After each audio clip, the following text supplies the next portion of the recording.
Services. Tempo Afrique TV vous offre 6000 chaînes de télévision en direct de l'Afrique, de l'Europe et des États-Unis. Toutes vos chaînes de télévision préférées sous un seul toit.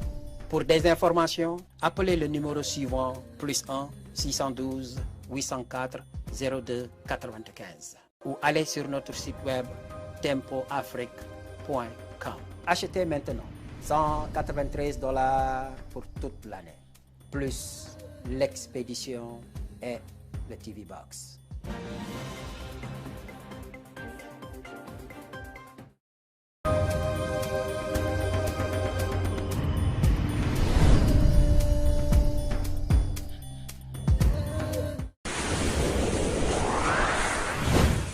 Du nouveau à Minneapolis, Tempo Afrique Travel.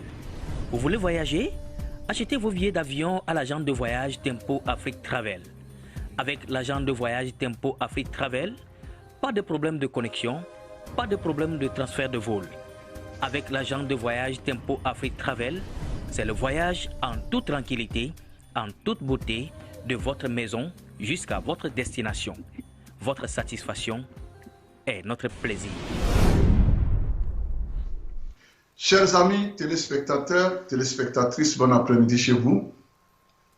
Nous sommes dimanche, le 6 août 2023. Comme l'annonçait, et nous l'avions annoncé, nous sommes là pour notre rubrique de la semaine, Afrique et monarchie, votre émission préférée. Et nous sommes ici, en tout cas, par la force des choses. Parce que quelque part, les gens veillent. Nous allons aujourd'hui parler de la situation politique et sécuritaire dans le monde entier et aussi du Togo. Comme vous le voyez, l'affiche nous dit Toby Akapo, atteinte à la sûreté de l'État, c'est une question que nous nous posons.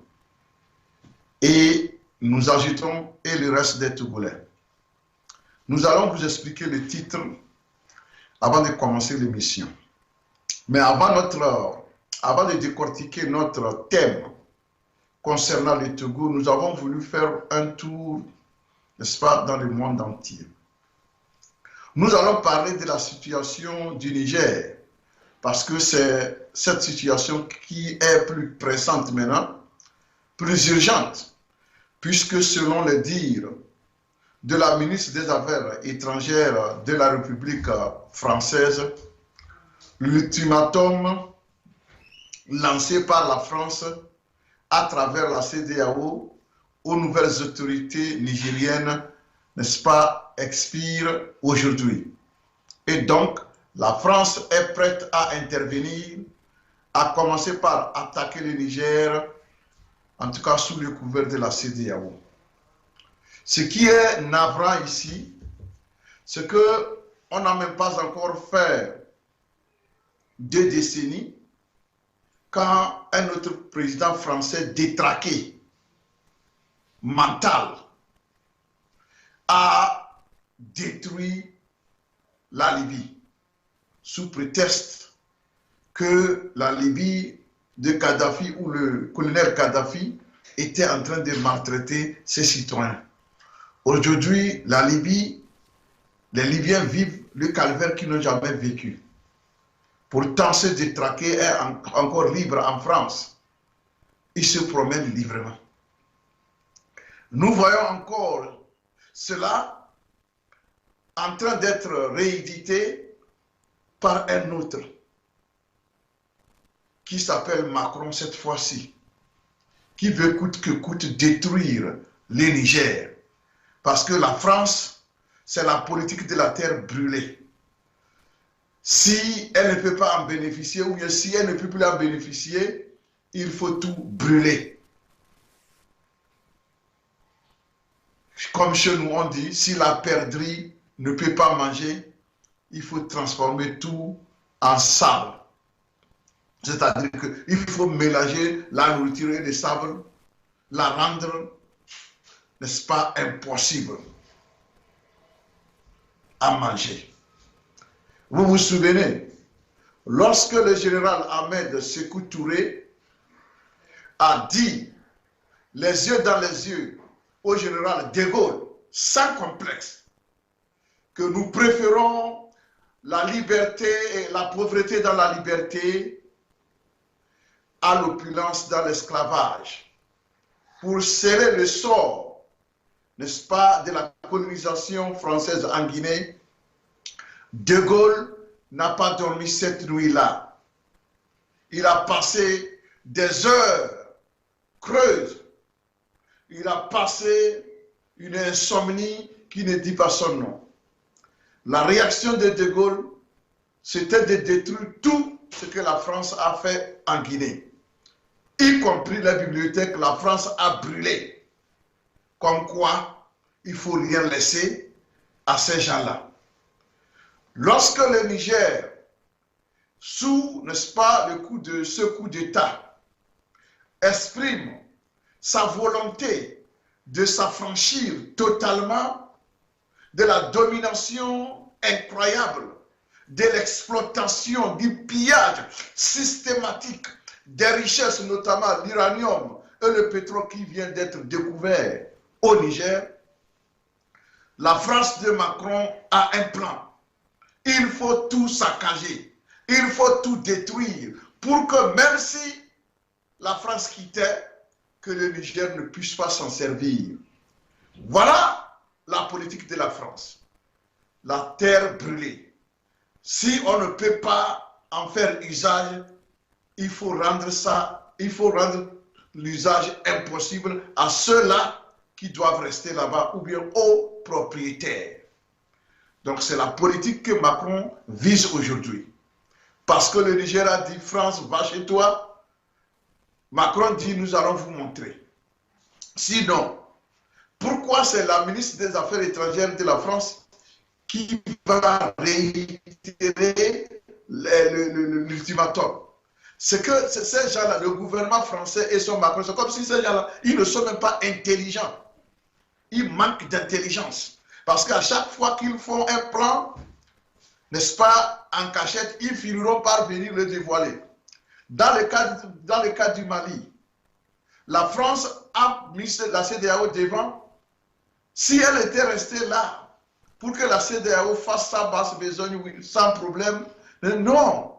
Ça les démangeait tellement que Macron déclarait par ici, les ministres, comment on appelle ça, Yves Le Drian, lui disait autre chose là-bas, jusqu'au point où ils ont dévoilé ce qu'ils ont demandé à la CEDEAO de faire, avant même que la CEDEAO ne fasse ce qu'on lui a demandé de faire. C'est ainsi que le secret était devenu le secret des polichinelles. C'est-à-dire que la France ne peut plus se cacher. Elle peut courir, mais elle ne pourra plus jamais se cacher. Et donc, la ministre hier disait que le délai, l'ultimatum expirait aujourd'hui. Comme quoi, la France va attaquer, mais sous le couvert de la CEDEAO. C'est ici le lieu de rappeler à ces parents de la CEDEAO. Vous êtes quel type d'Africain et vous n'êtes pas intelligent? Dites-moi. Vous êtes quel type d'Africain? Et vous acceptez collaborer avec votre jeune, votre petit-fils qui vous manipule, soit disant que vous êtes en train de le suivre. Vous le suivez jusqu'où?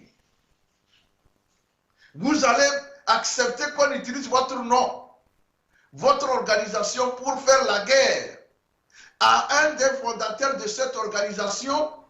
Mais vous avez bu quoi? Vous avez pris quel alcool? Et vous êtes saoul comme ça?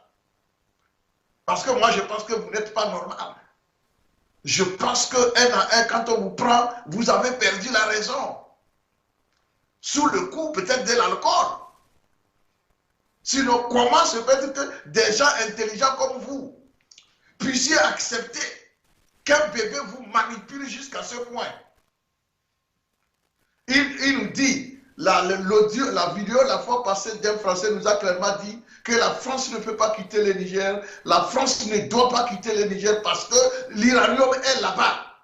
Et que si la France quitte, l'uranium, la France aura des problèmes. C'est pourquoi la France doit tout faire pour rester au Niger. Mais lorsqu'on vous dit ça, est-ce que c'est à nous de vous rappeler votre devoir, de dire à la France que non, le temps de pillage systématique est révolu. L'oppression est révolue. L'exploitation est révolue. C'est à nous de vous le dire. Moi, je ne vous comprends pas, parents. Vous regardez sur les réseaux sociaux, tout le monde vous attaque. Moi, j'ai pitié de vous. En Afrique, on respecte les âgés, les aînés. Mais vous êtes ridiculisés au point où personne ne peut vous défendre. J'ai envie de vous défendre, mais comment défendre des gens qui refusent, n'est-ce pas, d'être défendus? Comment est-ce qu'on peut le faire? Vous acceptez qu'on aille tuer les Nigériens et d'autres nationalités? On a tué les Africains, je ne dis pas Nigériens, les Africains. Vous avez vu la marche d'1 million de Nigériens là-bas qui disaient que pas question. Vous avez vu les Ivoiriens, vous avez vu les Togolais, toutes les communautés étrangères qui disent nous sommes ici. Venez donc nous tuer. Et la CEDEA, vous allez accepter qu'on puisse vous utiliser pour tuer des Africains au XXIe siècle. Mais vous êtes quoi? C'est quoi votre problème? Je ne comprends rien. Si les Européens avaient envie de faire la guerre, l'Ukraine leur a donné la possibilité. Ils n'ont qu'à aller faire la guerre là-bas. Depuis là, ils sont là, ils ne font rien. Maintenant, pauvre Afrique, ils sont prêts. On nous dit déjà que Macky Sall, lui, le dernier sous-préfet, il est en train d'accueillir, comment l'appelle-t-on, les avions de l'OTAN au Sénégal et les avions vont partir de là. C'est pourquoi ces organisations-là ont perdu toute crédibilité. On crée une organisation pour servir une communauté et ça devient maintenant des trucs personnels. Quand un chef d'État est en difficulté quelque part, il en fait usage, il va bombarder. Ce OTAN-là, c'est quoi finalement? C'est devenu un marché de la France parce que c'est la même OTAN que Sarkozy a utilisé pour détruire la Libye. Pourtant, elle n'avait pas été créée pour des trucs comme ça. Aujourd'hui, Macron veut en faire usage pour détruire l'Afrique. C'est pourquoi ici, j'interpelle tous les pays membres de l'OTAN. Je dis tous les pays membres de l'OTAN, en l'occurrence l'Allemagne, les États-Unis et l'Angleterre. Il ne faut pas suivre bêtement ces gens-là. Ce petit-là, il est dangereux. J'avais dit aux Français, la première fois que Macron a été élu, j'ai dit peut-être qu'on peut commettre une erreur, ce n'est pas grave. Mais ils n'ont pas écouté, ils l'ont réélu. Voilà ce qui va vous servir. Vous pensez que la guerre au Niger va laisser les Français en sécurité? Vous vous trompez. Vous vous trompez. Toutes les guerres que les gens qui ont fait des carnages ont pour origine, n'est-ce pas, dans la bêtise des Européens. Les Africains n'ont jamais causé aucune guerre mondiale. La deuxième guerre mondiale a commencé où? C'est en Europe. La première, la cause de la deuxième a commencé où? En Europe. À travers des faits simples comme ça. Alors, si vous avez envie de vous entretuer, restez chez vous pour le faire. Pourquoi vous voulez transporter ça en Afrique? Moi, je ne connais pas quelle culture qui fait du vol, du pillage, de la malhonnêteté, une vertu. On vous dit, vous pillez un pays, allez-vous-en, vous dites, nous, on sait qu'on vous pille, mais on ne va pas partir. Mais pourtant, vous avez des prisons pour emprisonner les voleurs chez vous. Alors, mais, où est la différence entre piller un pays et aller voler dans un supermarché. Quelle est la différence? Maintenant, pourtant, vous emprisonnez les petits voleurs qui volent un habit ici, une montre par là. Mais vous, votre république ne vit que du vol. Depuis que le monde a existé. Maintenant que vous avez tellement pris que le propriétaire s'en est rendu compte, il vous dit partez, vous dites, nous on veut continuer par voler. Vous ne voulez pas vous repentir. Au contraire, vous voulez faire la guerre pour maintenir le vol, le pillage. Attention, ici, il s'agit de l'Afrique. Vous pouvez vouloir faire ce que vous voulez, tant pis. Mais je mets en garde tout pays africain qui va laisser ses soldats participer à cette manipulation macronienne, vous allez le faire à vos dépens. Je vous dis, ne vous faites pas harakiri.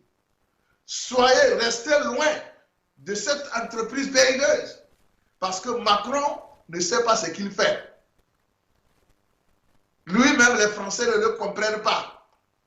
Donc, ce problème, il faut l'amener ailleurs pour le soigner. Parce qu'un homme normal ne fait pas ce qu'il est en train de faire.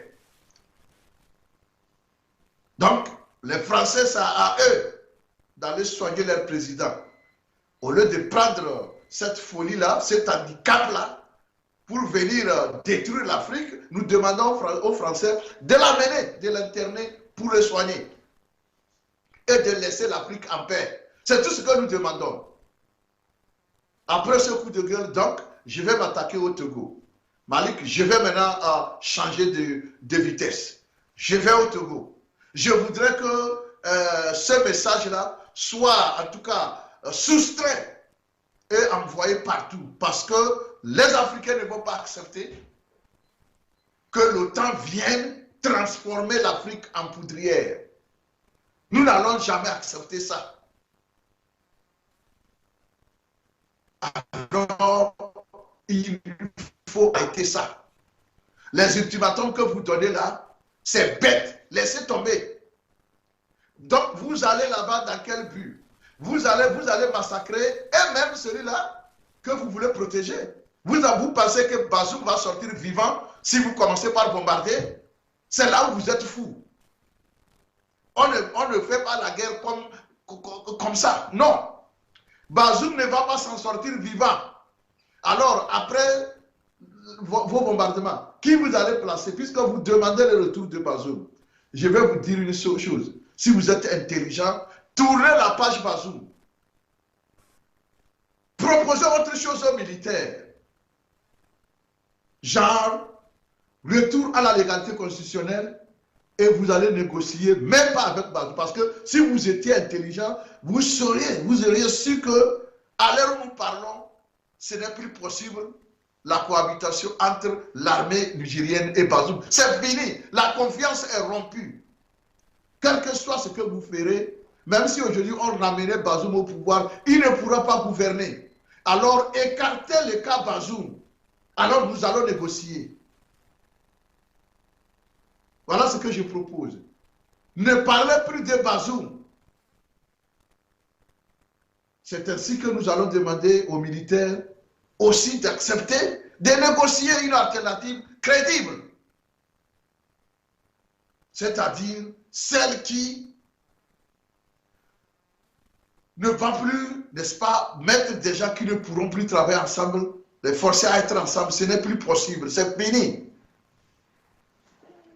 Allez voir la constitution du Niger. Qu'est-ce qu'elle dit en cas de vacance de pouvoir? Les négociations doivent partir de là maintenant. C'est là où l'Africain intelligent veut qu'on pense, qu'on discute. Tournez la page Bazoum. Maintenant, parlons de ce que la constitution du Niger dit en cas de vacance de pouvoir. Et les militaires vont discuter de ce qu'il faut faire. C'est la seule alternative crédible à l'heure où nous vous parlons. Le reste, vos paroles va en guerre ne vont rien donner. Parce que la guerre, vous ne pourrez jamais la gagner. Donc ne la déclarez pas. Parce que vous allez déclarer la guerre à tout un continent, mais vous n'êtes pas, ça ne va pas ici. On ne déclare pas la guerre à tout un continent. Non. Même les chefs d'État de la CEDEAO qui vous servent des béquilles là, tous, alors je leur promets, tous ceux-là qui vont participer à cette guerre, si jamais elle a lieu, seront déposés juste après la guerre. Nous allons les déposer. Ils ne seront plus présidents. Alors vous allez vous promener partout pour faire la guerre, pour les ramener. On va voir. C'est pourquoi je dis à ceux-là qui sont pour le moment à l'abri, éloignez-vous de la folie de Macron. Éloignez-vous. Parce que vous ne savez pas ce dont il souffre. Donc ne le suivez pas bêtement. Nous disons que la guerre, ce n'est pas la solution. Je viens de vous proposer une solution, une approche. Vous pouvez en proposer d'autres, mais je vous dis, à l'heure où nous parlons, après analyse, Bazoum, c'est le passé. Si vous voulez discuter avec les militaires, parlez plutôt de la légalité constitutionnelle et nous allons voir ce qu'ils peuvent faire pour décanter la situation. Maintenant, quant aux accords qui datent des siècles entre la France et le Niger, les accords militaires, tout ça là, le Niger vient de dénoncer ces accords-là, comme le stipulent certains articles de cet accord, que l'une des parties peut dénoncer l'accord à tout moment. C'est ce que le Niger vient de faire. Je pense que si j'étais un militaire français, j'insisterais à ce que mes supérieurs me fassent partir du Niger, me fassent quitter le Niger, parce que ma présence n'est plus acceptable et acceptée. C'est tout. Alors, chers amis, il y a trop de choses à dire sur cette crise mondiale. Je vous dis, vous avez dit. C'est pourquoi, entre-temps, j'avais demandé la dissolution de l'ONU parce qu'elle ne valait plus la peine d'être là. La SDN a été dissoute parce qu'elle n'a pas pu empêcher la Deuxième Guerre mondiale. Maintenant, l'ONU est là et observe les injustices. Ça est là partout. L'ONU sait que la France a toujours exploité l'Afrique, a toujours pillé l'Afrique, a toujours imposé des chefs d'État dictateurs qui ne sont pas aimés par leur peuple, a toujours assassiné des chefs d'État pour installer d'autres. Le cas le plus récent, c'est l'exemple d'Ebi, fils, qui a assisté à l'assassinat de son papa pour prendre le pouvoir à travers la France. Par le passé, Sylvanus Olympio a été assassiné par un militaire français. Après, il a fait, il ne sait pas, il a attribué la responsabilité à un militaire togolais. Des exemples, je peux encore en citer. Alors, si l'ONU savait tout ça là, qu'est-ce que l'ONU faisait depuis là? Maintenant, elle va encore rester là. L'OTAN va se permettre d'aller sous le couvert de la CEDEAO à travers la France, commencer par tuer des Africains. Parce qu'on veut rétablir un individu qui s'appelle Bazoum au pouvoir. Vous voyez que c'est grave? Vous ne pensez pas que c'est grave? Bazoum lui-même, il va vous dire, si c'est à cause de moi, ne venez pas attaquer le Niger, s'il est vraiment nigérien. Il le dira. Parce que le pouvoir, ce n'est pas une fin en soi. Je dis bien, si aujourd'hui vous tendez le micro à Bazoum, s'il est vraiment nigérien, il va dire, si c'est à cause de moi, laissez le Niger en paix. Nous entendons que Bazoum le dise parce qu'il n'a qu'à prouver qu'il est nigérien vraiment. Parce qu'un vrai Nigérien ne va pas accepter qu'on vienne tuer des Nigériens pour que lui, il ait le pouvoir. Qui va diriger qui finalement? C'est le défi que je lance à Mohamed Bazoum, en tout cas. C'est le défi. Au début de ce coup d'État, moi, je n'ai pas été chaud. Parce que je me disais, bon, Bazoum, il a été élu pour le moment. Bon, il n'a pas tellement de choses. Mais là où la situation est arrivée, je pense qu'il faut plutôt travailler pour sauvegarder le Niger et l'Afrique. C'est en ce sens que j'ai dit, Bazoum a la responsabilité de dissuader son petit-fils. Macron, s'il te plaît, ne fais pas la guerre au Niger. Parce que tu vas tuer mon peuple. C'est la responsabilité de Bazoum aujourd'hui. Je vous le dis. Je demande à tout Africain, à tout Nigérien de commencer par interpeller Bazoum. Parce que si cette guerre a lieu au Niger, c'est Bazoum. Donc Bazoum n'a qu'à dire aux Français que je ne veux pas de guerre au Niger. Vous allez voir que Macron va insister ou bien il va battre en retraite. Regardons, c'est très important. Et au peuple français, si vous êtes vraiment un peuple digne,